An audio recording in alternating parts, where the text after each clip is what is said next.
सत्ता तक पहुंचने का रास्ता उत्तर प्रदेश से होकर गुजरता है। पिछली बार उत्तर प्रदेश में 2019 में एनडीए को 64 सीटें मिली थी, वहीं बसपा को 10, कांग्रेस 1 सीट जीती थी और समाजवादी पार्टी 5 सीटों पर विजयी रही थी। इस बार क्या माहौल है? यहाँ पर हमारे साथ कुछ कानून के जानकार बैठे हैं, उनसे जानते हैं। सर, क्या माहौल चल रहा है? रहेगा विपक्ष का हमेशा काम रहता है दम भरने का जी। और अगर उनका दम कामयाब हो गया तो ये जो है बिखर जाएंगे। देर थोड़ा ही लगती है। आपकी बार मोदी जी का नारा है कि 400 पार। नहीं, ऐसा तो नहीं होगा, लेकिन यह सरकार तो सत्ता तो वही बना ले जाएंगे, लेकिन विपक्ष अगर मजबूत नहीं होता तो भी पब्लिक के लिए नुकसानदेह होता है। बिल्कुल। तो नियमता तो हर आदमी को देखना चाहिए कि कौन बेहतर रहेगा हर व्यक्ति के लिए। एक मतलब चंद लोगों के लिए अगर या चंद मतलब जो है क्या कहेंगे आपके जातिगत अगर कोई करता है तो फिर ठीक नहीं। तो हमें तो यह लगता है कि सरकार तो वही बना ले जाएंगे, लेकिन मजबूत विपक्ष भी मजबूत है। मजबूत होना जरूरी है जी।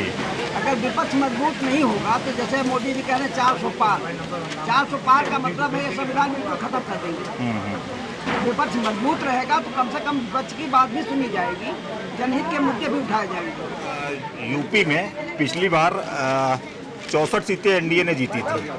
गठबंधन अब की है मायावती, लेकिन गठबंधन का साथ नहीं दे रही हैं। क्या लगता है आपको? अब की बार रिपीट कर जाएगी भाजपा रिपीट करेगी? 70 से 75 के बीच में पिछली बार 64 सीटें थी, उससे बढ़ेगी। उससे बढ़ेगी। जातिवाद के ऊपर उठ के इलेक्शन होगा तो भाजपा फिर से आएगा, एनडीए फिर आएगा। अगर जातिवाद पे इलेक्शन होगा तो हो सकता है कुछ कम से कम। अब की बार आप लोग किन मुद्दों पे वोट डालेंगे? हम जो देखो हम लोग सीधे बस सफाई है। हाँ, काम खत्म नहीं हुआ। पिछली बार तो लोकसभा में उत्तर प्रदेश में 5 सीटें आई थी। चाहे 5 आवा, चाहे 3 आवा, चाहे 2 आवा, जी। वोट यादव है वही देगा। मतलब जातिगत आधार पर आप लोग वोट करेंगे? बिल्कुल। कहीं गिनने नहीं जा रहे हैं तो क्या करें? जब कहीं गिने ही नहीं जा रहे हैं तो क्या करें? विकास का भी तो एक मुद्दा है कि देश में विकास हो। देखो, विकास के मुद्दे पे जहाँ तक आप बोलना चाहते, बुलवाई चाहते, उसका क्या इन्होंने विकास किया? 370 हटाने से जनता का क्या फायदा है? अरे अपने देश का ही तो फायदा हुआ। अरे देश का फायदा हुआ, लेकिन महंगाई कहाँ जा रही है? जी। बताइए, बच्चों की जो बच्चे हरिजन के थे या बीसी के थे, कोई भी था गरीब लड़का था, स्कूल में पढ़ता था, स्टाइपेंड मिलता था, वो भी बंद कर दिया। 0 पॉइंट पे उनको शिक्षा मिलती थी, वो भी बंद कर दिया, है ना? तो काफ़ी महंगाई देख रहे हैं। तेल हुआ महंगा, कड़ुआ तेल हुआ महंगा, सब्जी हुआ महंगा, कोई सब्जी 50 रुपये नीचे है ही नहीं, सब 100 रुपये ऊपर भाग रही है। तो कहाँ विकास होगा भाई? हम तो को विकास को हम क्यों देखेंगे? हमको बिल्डिंग से मतलब नहीं, हमको मतलब ये है पब्लिक को आराम मिले। और देश में बन रहा है कांग्रेस सपा अलायंस। हाँ, अलायंस बन रहा है। नहीं, माहौल जो है केजरीवाल के जाने के बाद जो है चेंज हुआ है। अच्छा। पहले भी था, लेकिन केजरीवाल के जाने के बाद, इसलिए कि वो जो है जनता, देखिए आप बेईमानी मक्कारी करें, इसके पहले भी लोग घसूट होती रही, भ्रष्टाचार होता रहा है, लेकिन आप भी भ्रष्टाचार में लेते 8,000 करोड़ रुपए। अब 8,000 करोड़ रुपए जो आपने भ्रष्टाचार किया तो वो आपको नहीं है, और दूसरे पे 100 करोड़ का जो है झूठा आरोप लगा करके आप उसको जेल भेजे होंगे। तो जनता में इस चीज़ की जो है वो नाराजगी है। आपका भाई साहब क्या मानना है? देखिए, माहौल तो इस समय तो बीजेपी ठीक ही चल रहा है लगभग। जनता के मन में तो जो है कमल का फूल ही बैठा हुआ है। यूपी में क्या लगता है आपको, कितनी सीटें? क्योंकि सत्ता तक पहुंचने का रास्ता यहीं से होकर निकलता है। मेरे बाबा जी का कार्यकाल ठीक चल रहा है। आपका भाई साहब क्या मानना है? मैं पकड़ रहा हूँ। जहाँ तक यूपी का सवाल है तो बाबा जी का माहौल बहुत अच्छा चल रहा है। तो अपने अपराध में बहुत कमी आई है, ठीक है। और जहाँ तक सीटों का सवाल है तो आगामी चुनाव आ रहा है, उसमें जब तक राम मंदिर का निर्माण हुआ है ना, तो लगभग हमको लगता है कि पूरी सीट पूर्ण बहुमत से बीजेपी आएगी। विपक्ष भी बड़ा जोर डाले हुए हैं। कुछ नहीं, जीरो।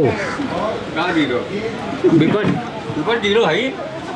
और बताइए, और पूछिए। बिल्कुल है जीरो।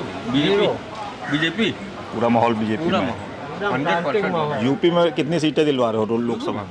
72 8 सीटें उधर से वो भाजपा में आ गए, जी। समाजवादी मिल गई, मायावती तो लेकिन अकेले चुनाव लड़ रही हैं। कोई है ही नहीं। नहीं, इंडिया गठबंधन का हिस्सा नहीं है। हम्म? इंडिया गठबंधन में वो नहीं गई। वो न जी एजेंसी है, उनको कोई लेगा भी नहीं। बीजेपी ही जीतेगी।